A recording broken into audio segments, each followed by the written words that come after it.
Buenas, meus amigos do nosso canal Prosendo com a História. Me chamo Marcelo Valeirão. Hoje eu tô de encarnado. Tô com meu lenço colorado ali, a minha bicuda, num pelego velho em cima de um cavalete, para falar sobre o primeiro revolucionário, o primeiro rebelde rio-grandense lá do século XVI. E eu aposto que o amigo aí do outro lado não sabe de quem eu vou falar hoje. Depois de um temporal forte nessa noite passada, a chuva abençoada pelo Pai Viejo lá de cima veio. Trouxe alguns estragos, mas no geral não foi grande coisa, né? E agora, depois de dar as notícias do tempo, eu pedi para ti te inscrever no canal, para te dar teu like, para te acompanhar que toda semana, ou às vezes com intervalozito de uns 15 dias, nós vamos ter conteúdos inéditos aqui nesse canal que fala da história do Rio Grande do Sul, fala da história platina, história do sul do Brasil e de formações as quais nos deram hoje a nossa identidade e o nosso caráter, que muitas vezes ele é mal interpretado, ele é mal visto, ele é tido como uma revisão. Temos tudo na história de coisas boas e coisas ruins. Então temos que aproveitar sempre as coisas boas e as ruins servirem como ponto de referência para tu mudar ou tu te adaptar àquilo ali. Mas, bueno, quem que eu vou falar hoje na história do Rio Grande do Sul? Vou falar do cacique Inheçu. Por isso que eu estou de vermelho, porque a rebeldia contra o colonizador ela vai se estender aqui nesse capítulo.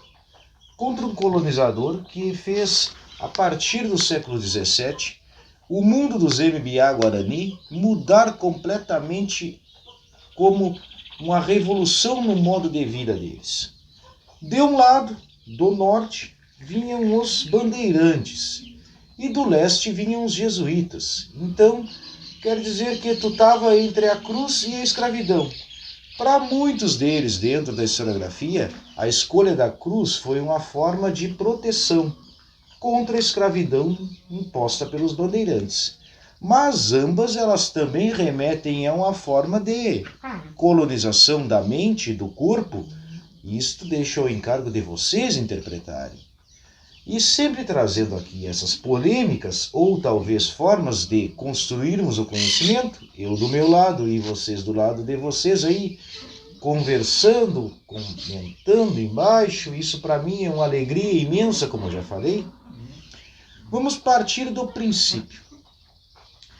Lá por 1620, no primeiro ciclo missioneiro, porque o segundo ciclo missioneiro é aquele ciclo missioneiro ao qual se fala das reduções de São Miguel, de São Luís Gonzaga, onde nós temos as ruínas e tudo mais, mas não foi naquele momento em que se iniciou a chegada dos jesuítas aqui no Rio Grande do Sul, foi anterior, bem anterior. A partir de 1620, 1626, eles já começaram a empreender aqui certos tipos de peregrinações para buscar almas novas à Igreja Católica.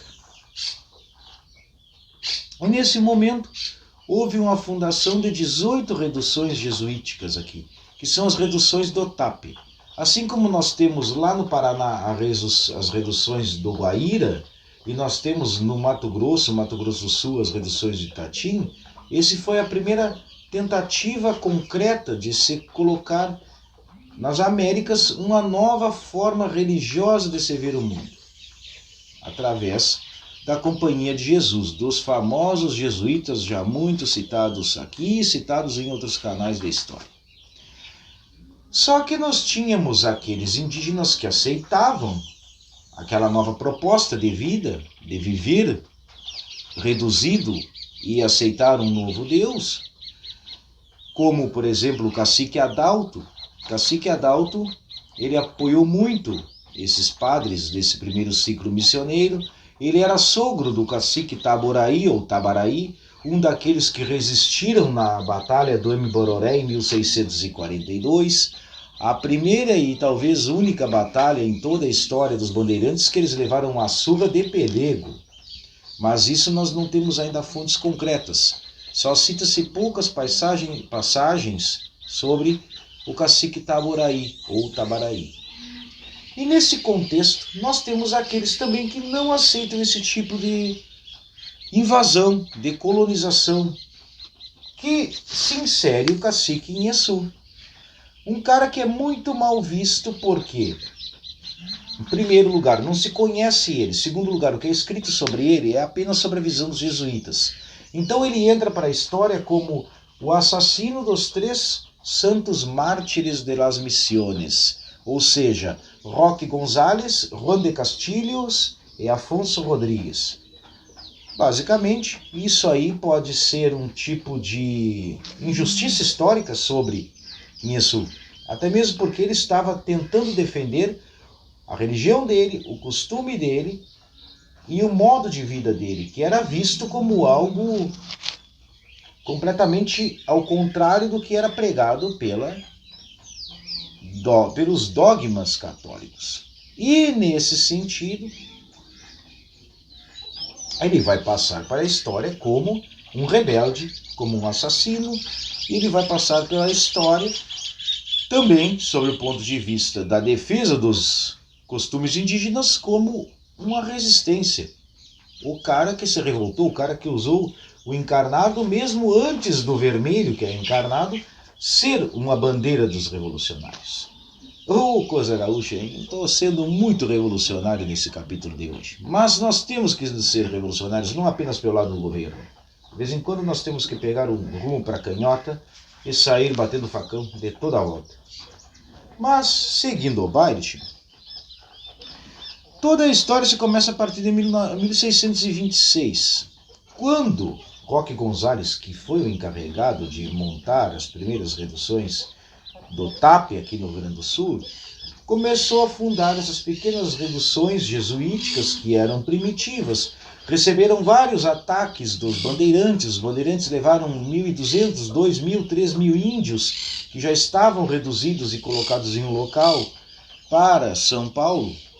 E nós chamamos bandeirantes principalmente de paulistas, não simplesmente de bandeirantes, que foi um nome inventado a partir da década de 30. E nesse sentido,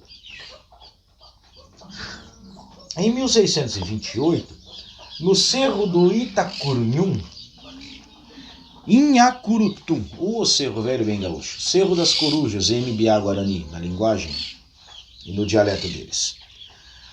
Este cerro ele fica às margens do rio Ijuí. E neste cerro, Inheçu juntou aqueles indígenas e aquelas tribos que também eram contrárias ao invasor.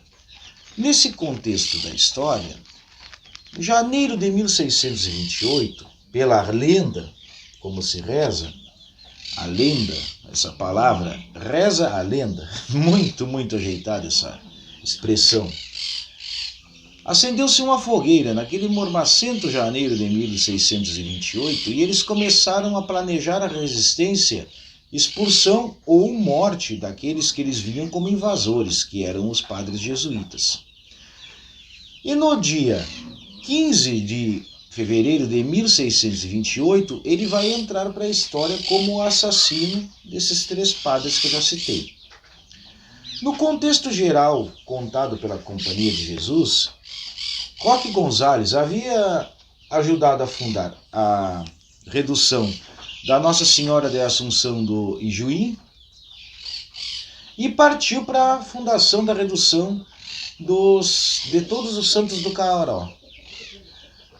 Nesse meio tempo, num ataque surpresa à redução do Caaró, Roque González foi morto, Juan de Castilhos também morto, seus corpos foram jogados numa fogueira feita pela própria igreja primitiva que tinham de pau a pique, que era a forma deles louvarem dentro da igreja católica Jesus, Deus e etc e tal.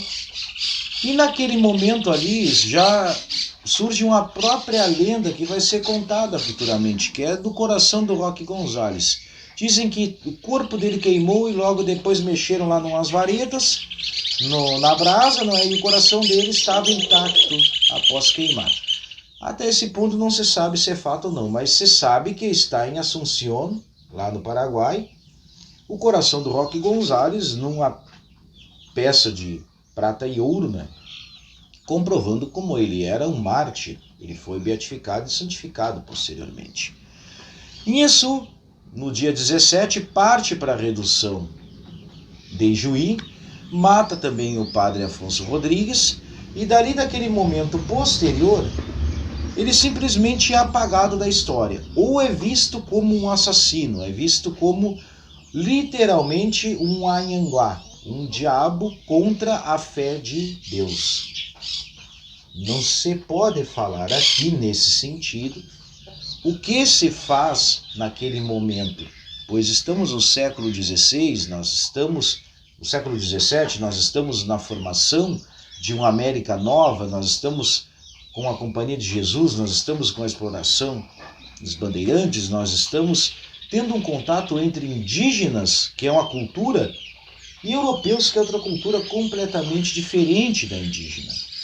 Em 2006, foi escrita pelo historiador Nelson Hoffman um livro, Terra de Inhaçu, onde ele procura reverter essa visão negativa desse cacique Guarani, ao qual foi um dos que se rebelaram contra aquele tipo de exploração e colonização, pois mudaria todo o modo de vida deles, que era um modo de vida onde os deuses são as manifestações da natureza, onde é um modo de vida que não existe bigamia, onde é um modo de vida totalmente alheio àquele modo de vida rígido imposto pela Igreja Católica daquela época. Vamos lembrar disso sempre, meus amigos, pois nós estamos aqui dando um passeio atemporal. Também na cidade, ironicamente chamada de Roque Gonzales, aqui no Rio Grande do Sul, aproximadamente entre 2010 e 2011, surgiu um movimento ao qual ele dá outro ênfase a Inhaçu, para que se corrija esses tipos de erros históricos, que a gente não pode chamar de erros históricos, porque tudo está situado no seu tempo e no seu espaço histórico.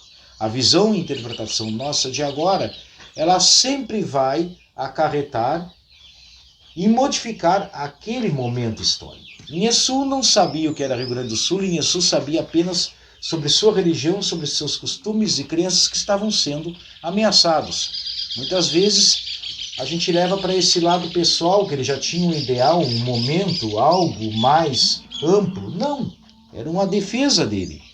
E aqui trazendo esse personagem que não temos nem foto, apenas detalhes de que ele foi um assassino, eu encerro com vocês mais esse capítulo nosso, de histórias não contadas na escola. E aposto que a história de Inhaçu dificilmente vai ser contada na escola. Um grande abraço a vocês e até o nosso próximo capítulo. Fiquem com a luz, meus amigos.